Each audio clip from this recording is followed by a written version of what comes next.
I don't think Jack Turry threw a better ball in his career than he threw on that play. I don't think Mason ran a better route than he did on that play. It's the stars aligned. And for if you're not going to make the playoffs, to knock someone out of the playoffs on your last home game, your last game as a Fraser Rambler is pretty darn sweet.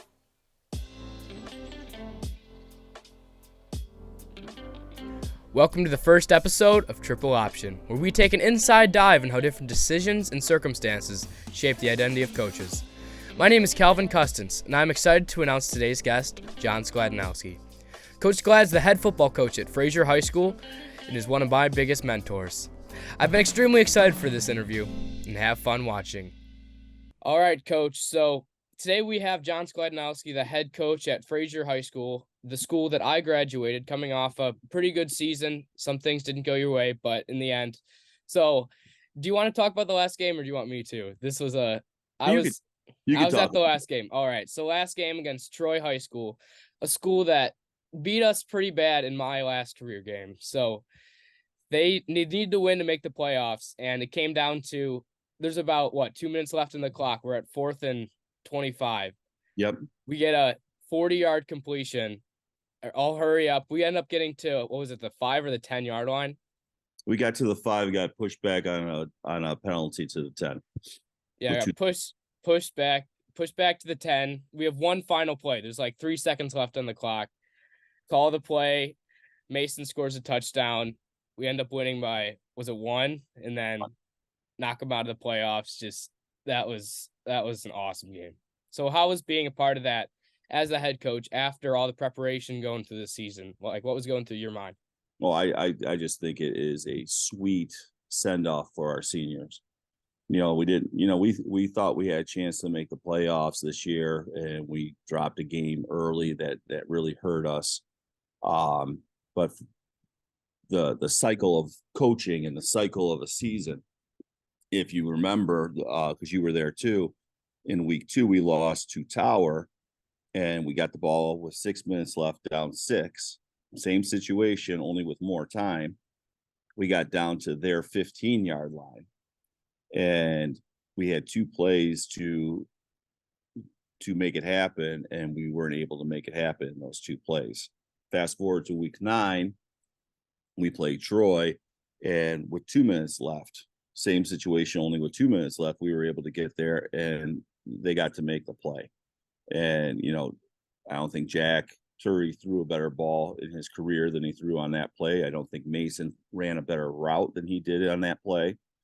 It's the stars aligned. And if you're not going to make the playoffs, to knock someone out of the playoffs on your last home game, your last game as a Fraser Rambler is pretty darn sweet.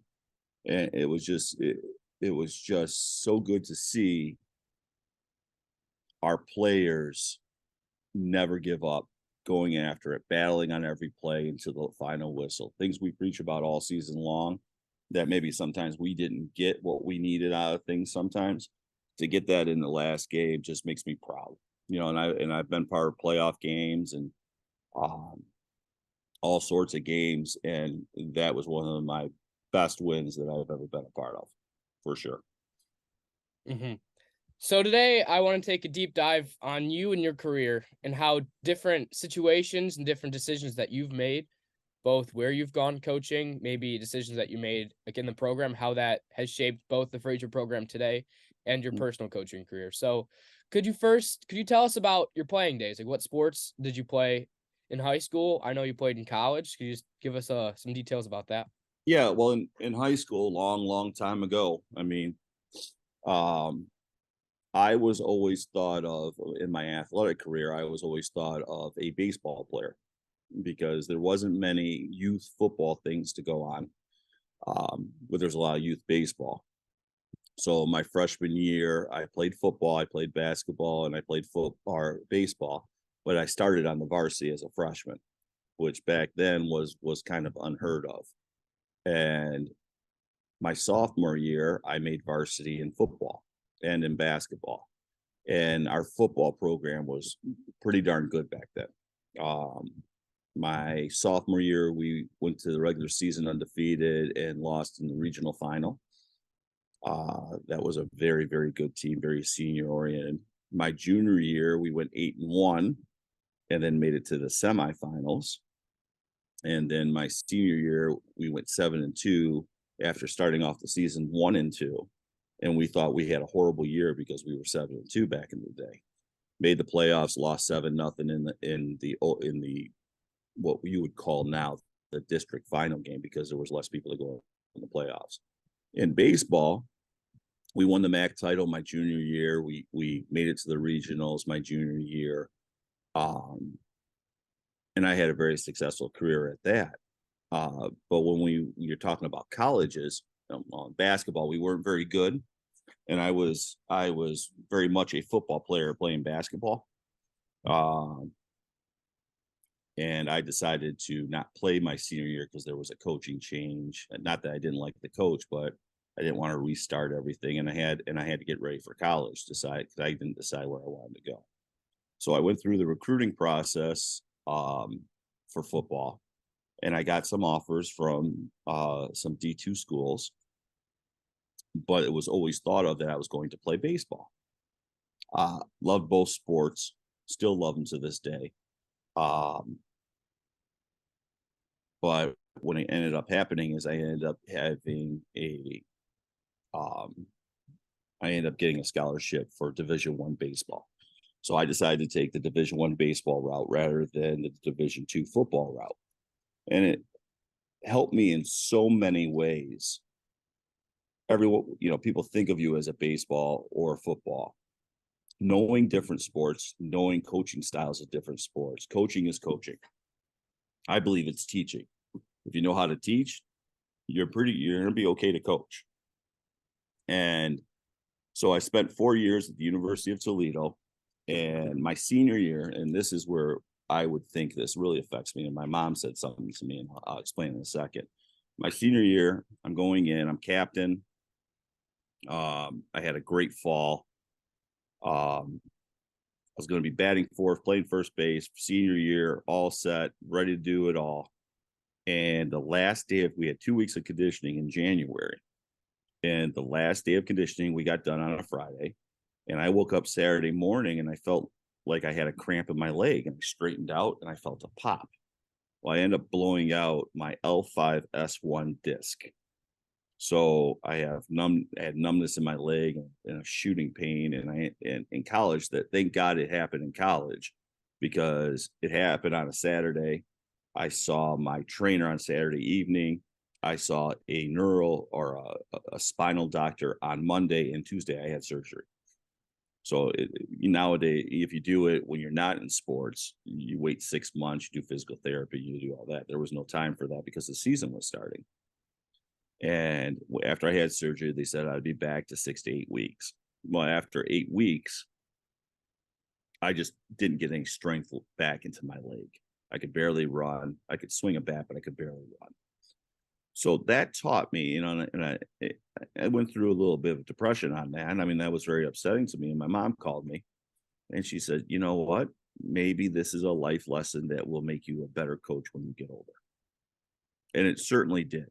I mean, when it comes to injuries and stuff like that, it's all part of the game. And when it comes to having things not go your way, there's an understanding to it.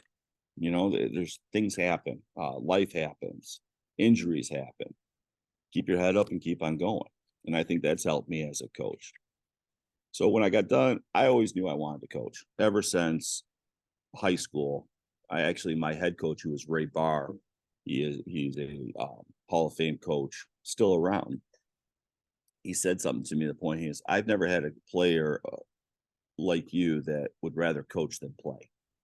Just because I was interested in stuff, kind of like you were in practice, wanting to know why things were the way they were, because I was very interested in it. I thought coaching was a real cool thing. Mm-hmm. I admired all my coaches, loved them all. And when I got done, I got done with teaching, or I got my degree at Toledo. And when I was ready to get a teaching job, I had an offer from Stevenson High School. I had an offer from another school in Utica, and back then, the human resource director, who I knew very well, Said, if you get offered a job, let me know, because we haven't posted any yet, but we might. So I called him. I said, hey, I have a job offer. And he goes, come see me today. And they offered me a job to teach at Fraser High School. So from there, started teaching math in the year 2000. I was put as a JV assistant in football, and I was the JV head coach in baseball. Did that for about 6 years.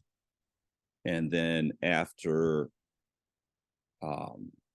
Ray Barr, my high school coach, retired, they hired the head JV coach, who I was an assistant under, Jon Skaladanowski. So I moved up with him and became defensive coordinator of Fraser back in 2006, maybe 2005.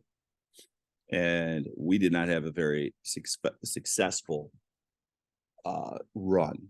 So at the end of the 2010 season, Joe Kaz was not the head coach anymore. And I had an option to do it. They were looking for new coaches, and they ended up hiring Patrick Three, that you know very well. And I needed something new, because when you're coaching with people that you know and systems that you know, I don't think you see the whole world. And there's a lot of good coaches out there. So I had a buddy who I played softball with, old man softball with, that was the defensive coordinator at Cousino, and they needed a coach. So I ended up going to Cousino under Mike Powell, who taught me a whole different side of football, and different ways of doing things and different ways of thinking. And he was by far, now Mike Powell is a very abrasive man. He's honest. He'll tell you what it is. He's a coach over at Stevenson, and he's an assistant coach. But I love the man. He'd yell at you if you did something wrong. He would make you accountable. He'd be yelling all like crazy. But I've never had a better boss. He looked out for you, and that really helped me as a coach. Is you take care of your assistant coaches, because I say this a lot. Coaches, they're not coaching their kids; they're coaching other people's kids, and they love their other people's kids, and they're spending a lot of time with families. Make sure you take care of them, and that's what I try to do. And that's the biggest lesson that I learned from him. And then Pat Three got a new job at Lakeview in 2015, and I decided, I think I'm ready to be the head coach. And I applied and I interviewed, and I ended up getting the Fraser job in June of 2015, which was pretty late. But the rest is history. I've been here for 9 years now. Wow. Yeah. So what inspired you to become a coach in the first place? You mentioned playing. You mentioned you always wanted to. Was there any inspiration behind it, or did you just always have the feeling? I love the game. I mean, I absolutely love the game. I loved playing baseball, and I really did love coaching baseball. I love the game part of it. Going to the games, I love the strategy. But football is such a game of chess when it comes to coaches. It's such a strategic. In baseball or basketball, you got plays and you got stuff, but kids are playing the game. In football, you get to strategize what you want to do and how you want to attack an opponent. And I love that part of it. I just absolutely love it. Every Sunday we have a coaches meeting, and I've been doing that since I started coaching, and we sit there for hours debating what we should do and how we can exploit some of the other team's weaknesses and how we can cover up some of our own, and be at what can we be successful with, and what can't we be successful with. That's the most fun that I have, because it's X's and O's. It's talking about things, and then it's implementing that with your game plan throughout the week with the players. I just think that's just it's my love. It's my passion. It's what I love to do. So that part of the game is very good. The other part that I truly love as a coach is working with young men, trying to teach them the right way to be. It's not just about football. It's about accountability. It's about a brotherhood. It's about not letting people down. It's about, holding your end of the rope, which I find just fascinating. You don't get that out of sports. You don't get that camaraderie or that working towards a goal like you would in any other sport. Football is the one sport you can have. You got 11 guys on the field. You got 10 guys doing it perfectly. One guy that doesn't do it perfectly, and that could screw up your entire play. That's what I love about it. And I love seeing my now that I've been doing this for a while, I love seeing my former players wanting to be coaches like you. Or I have Ian Casey, who's is the quarterback coach over at Lance Cruz. I love talking to him and seeing how things are going. It's just a real, it's such a fulfilling thing going on. And even with assistant coaches, I used to have an offensive coordinator, Rondé Roy, who went over to Lance Cruz. It was awesome to see him be successful. Now he beat us, fan of that kind of stuff, but to see him be successful, that's awesome. And I used to coach at Cousino with Justin Newcomb, who's the head coach at Stevenson, and Mike Powell, who was my former boss, is one of his assistants. It's awesome seeing them. It's a fraternity. It's people don't know what it's like until you're actually in it, and it's a fraternity that's pretty great, and that's what I love.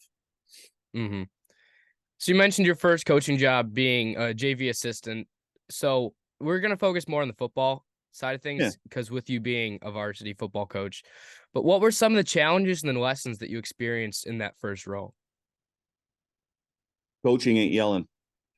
Coaching ain't being a tough guy all the time. And as much as you would want to treat everybody the same and want them to toe the line on everything, there are variables in everything that goes on. I'm not saying give players special treatment, but it's not black or white. It really isn't. There's a big shade of gray when it comes to coaching and how you handle situations. As a JV coach, you're young, you're fiery. You take things personally when they shouldn't be taken personally. You learn the pecking order, you learn the hierarchy. You think that the team should do this, but the head coach wants to do this. Well, you know what? It's his name on the list. It's his name on the top of the paper, and it's his decision, right? And then you have to be a good soldier and work together on it. I mean, there's a lot of arguments that happen behind the scenes with coaches, and you would think that they hate each other sometimes, but it's not. It's just it's debating and getting what's right, and everyone's very passionate about it. So I thought that was I'll tell you a story about when I was when I was JV baseball coach that really I still remember to this day. So we had a situation where they were the other team was trying to bunt the ball, and we were on defense, and we had a play where we wanted the pitcher to throw a strike, let him bunt it because we were being aggressive and trying to get it. And he threw a ball, and I go running out there, and I said, you know what? I said, this whole thing, the thing that matters is that, you throw a strike because we're really in trouble if you're not. And I'm kind of chewing on him a little bit. And the kid looks at me and he says, Coach, I tried to throw a strike. And right there in my head, I was a college player going to coach 14 and 15-year-olds. Yeah, you're right. You did try to throw a strike. Why am I yelling at you? You get what I'm saying? So it was kind of like that aha moment that, you know what, you ain't in college anymore playing baseball. You're doing this. And it's the same thing with football. Some kids are just learning the game. Some kids know the game, have been playing for years. You have to be able to figure out where that kid is and how can we make them better. Because I think progression is the biggest key for your whole team. I think if you only care about the players that are starters, you're not developing a football program and you're not developing a football team. So those are the lessons that I learned real early as a coach. It took a little while because you're stubborn and you're young and you think you know everything, but it really comes into form once you've handled those kind of situations. Mm-hmm. You mentioned going to Cousino. So like you went to Fraser, you grew up in Fraser, you started teaching there. So the decision to like go to a different school, like what were some upsides that you ended up getting from that you might have not gotten from being at Fraser? Well, it was heart wrenching at first. I'm not going to lie to you because you grew up Fraser. Um, I'm born, grew up, came back, loved the school, loved the community. So it's kind of gut wrenching, but it was something I thought I had to do. And when I went to Cousino, I absolutely loved it. I loved it. And you get to see how other people do things, how other schools handle things, how administration handles things. And you get to see a different group of kids. You get to see people that you don't know all their backstory. In Fraser, I know when I've got a senior, I know things that have happened to him as a seventh grader, right? I know his backstory, and I think sometimes that's kind of a little bit of problem with going to Cousino. It was a clean slate for all those kids who played underneath me, and it was a clean slate for me coaching those kids. So it's the impression of it. But I mean, they were hard nosed, hardworking kids, good kids.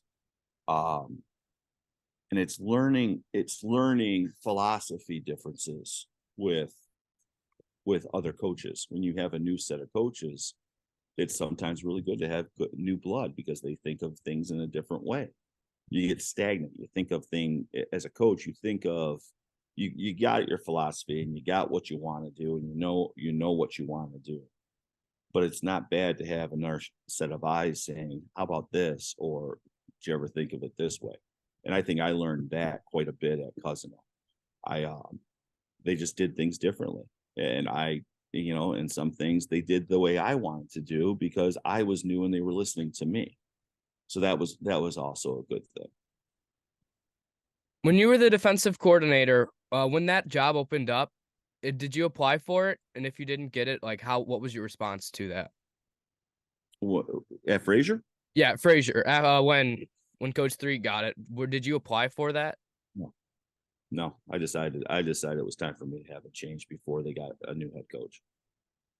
What was going through your mind when you made that decision? I think I thought it was the perfect opportunity to break from what I'm doing. It was, yes, my heart is in Fraser. Yes, I love Fraser. And it was nothing against Coach 3. He got the job after I think he got the job after I got the job at Cousino. When, some people asked me to apply for the head coaching job at Fraser, and I wasn't ready yet. I wasn't. I didn't know enough that I needed to know. And I don't think as a head coach, when you first become a head coach, I don't think you're ever ready enough. But I personally didn't feel like I was ready enough. Like I wanted to learn more football. I wanted to learn how to handle a team, because when you become a head coach, you'll hear other coaches joke about, that I have 2 coaches on my staff that were head coaches. And we always joke about, oh, HC gets that one or HC gets that one. And you don't know everything you have to deal with as a head coach in football until you're actually doing it. Mm-hmm. I didn't know the whole backstory. I didn't have to. When you're a defensive coordinator, when you're an assistant coach, you do your job. All the other things, usually the head coach takes care of. It goes up to the top on those type of things. So you don't really know.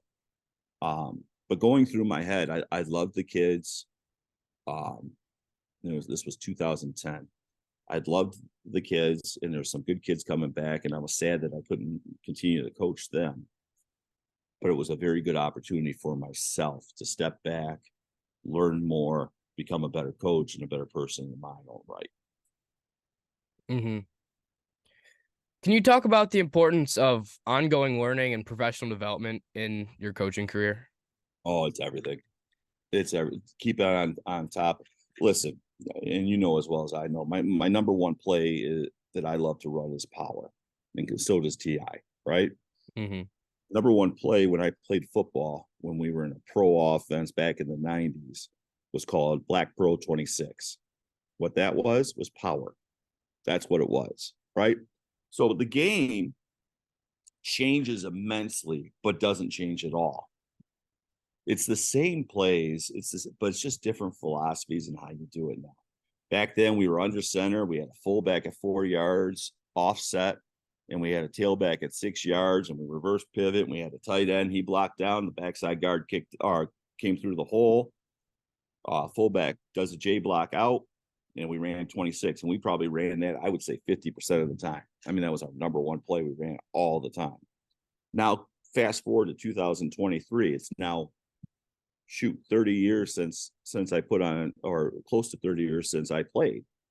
What do I run? Well, we're a gun, but I have a running back 2 yards away from the quarterback because he's at 4 yards, and I've got a fullback right next to the line that's going in motion, and he's kicking out, the backside guard's coming around, and we're handing off the ball, and we're running power. It's the same stuff. It really is. But the development of being able, back in the day, that's why people run wing T still to this day. And wing T was a very big offense back in the 90s, 80s, 70s. Everyone ran the wing T because you could have options off of it. You run that, and then what would you do? But coming back, you'd run counter. What do we do in a spread offense? We'll run power, and then we'll come back and we'll run counter. It's the same stuff. It's just different ways of setting up that stuff. And I think the way the game has changed more than anything is that it's the whole spread out mentality. It's the whole make the defense cover the width of the field and the length of the field. Where back then, not many people did it. There was a couple run and shoot teams, but it was more of everyone was close, and it was power football. So I think that is, but that is, as the game progresses, you have to be ready to go back into those things and understand that. Talk about defense and how has that changed. We used to be a 50 defense, which is a form of a 3-4. Only your two outside linebackers are on the line most. I've ran that. I've run a 4-4. I've run a 4-3 cover 2. I've run a 3-5 before. We were more of a 4-3, 4-2 hybrid this year. And next year, we're thinking about going to a 3-4. Same stuff. It's just a little bit different because of the way people play the game now. A lot more quickness on the outside, a lot more options. The RPOs that are coming into our world is now more of, it's the same stuff. It's just having an option off of it. How is that any different than the 1970s, people running triple option? Really isn't. There's really, Coach Thomas, I love when he says, oh God, wing T stuff. Everything we do in spread comes from a wing T perspective. It's just been modernized, and everyone is trying to get an advantage. So when you go into these professional learning developments, when you have conferences, you're learning as much football in there as you do sitting next to somebody and asking stuff. I love it. If I know I have a team on the schedule that is running an offense that I'm not used to going against very often, I find someone that runs that offense and I ask them, how would you stop yourself? So it's a community that where everyone is stealing stuff from each other. Now everyone's doing the same things. They're just calling it differently, or they're just making different comments on it. But the more the game progresses, the more you have to keep up with it. But at the same time, it's a lot of the same principles that were played 30, 40, 50 years ago too. So with the busy life that you have, both as a teacher and as a coach, how do you find a good work-life balance, and how do you find time with your kids and with your wife? The work, I'll put it this way. Football is my thing now. When it comes to, some people hunt, some people fish, and that's the way they get their me time. My me time is football. Anything else, I want to be with my family. I don't spend much time doing anything else. I used to snowmobile before I had kids and a family. I used to love snowmobiling. I don't do it anymore. It's sad, but it's not something that you give up, reluctantly. It's priorities. You have to make your family a priority.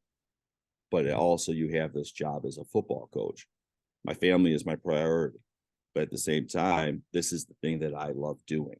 So this is my extracurricular activity, so to speak, outside of the family. And I'll tell you what, my girls would be very upset if I ever got out of coaching, because they love dad being the head football coach. They love being able to, my dad's the head football coach, and run off on the field at the end of the game after a win and stuff like that. There's not a better feeling. There really isn't. But it's tough during the football season when you're talking about family um, work balance. It's any coach will tell you it's rough. It really is. But we make it a family affair as much as possible.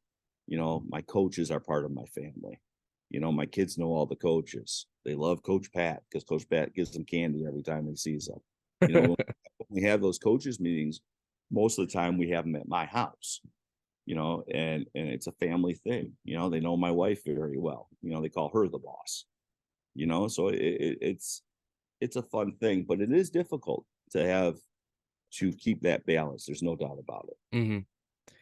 Do you think having kids changed your coaching style at all, especially at the high school level? 100%. 100%. I mean, for people that are going to watch this or listen to this, I have two girls. They're 8 and 7 right now, soon to be 9 and 7. But having family and understanding, being a dad and being on that side, watching them play sports now. The last thing I want to do is coach them. Because I do my coaching. I want to help them when they're at home, and then I want to go watch them. And I think the biggest thing is it teaches you as a parent, the overzealous parents, or the parents that are very opinionated on what you do and stuff like that. You have a whole new perspective when you're a coach, and then you go watch your kid play, and people want to, say, why isn't the coach doing this or the coach doing that? You have a whole different perspective. You'll never hear me say those type of things, just because I'm not with them at practice every day, or I'm not, there's different situations that happen.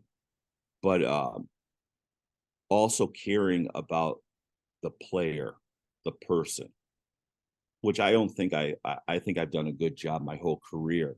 But at the same time, knowing the other things that could happen in a life, other things other than football or other than school. Those are real things. Kids have lives. And I try to accommodate that, because I have a life. I have kids that I want to see. So it's a little bit of that, but absolutely it changes your perspective as a teacher, it changes your perspective as a football coach. As a human being, it changes your perspective for the better. All right, and I have one final question, because I respect your time and I know you're a busy guy, but what is one thing that you would say to a coach starting out in his career? Like, what's one piece of advice that you would offer? What's one thing I would say to a coach? Like, what's the biggest piece of advice that you would offer? Follow your love and your passion. Follow your love and your passion, and you'll always be successful. You got to love doing this. You have to have passion for it, because it doesn't, not everything is rainbows and puppy dogs. There's tough moments. Losing is not fun. I am not a fan of losing, but being able to pick yourself back up, take that moment, take that day to grieve, take that day to be upset about it, and then you got to move on. And then, there's a new opponent and there's something new. It's time to go. Coaches, winning is what we try to do. And, the statement winning isn't everything. It's not a very good statement. But what it is having a perception that you understand that other people, there's other things in this world to make you happy. We were 4 and 5 this year. I had one of the best times I've had coaching in all my years of being a part of football. Why? Because I loved the kids that we were coaching. I loved those kids. I loved how hard they worked for us, and I loved being around them. It's fun. So I would say, and I think it's kind of generic, follow your passion. But I really mean it. You have to, if you love the game of football and you love working with young athletes, you are not, and as long as you are doing it for the right reasons, you're going to be fine. Mm-hmm. All right, Coach. Thank you. I really appreciate you doing this. You had a lot of good stuff, and I'm sure I'll talk to you again soon. Anything for you, buddy. Anything for you at any time. All right. All right. I'll see you soon.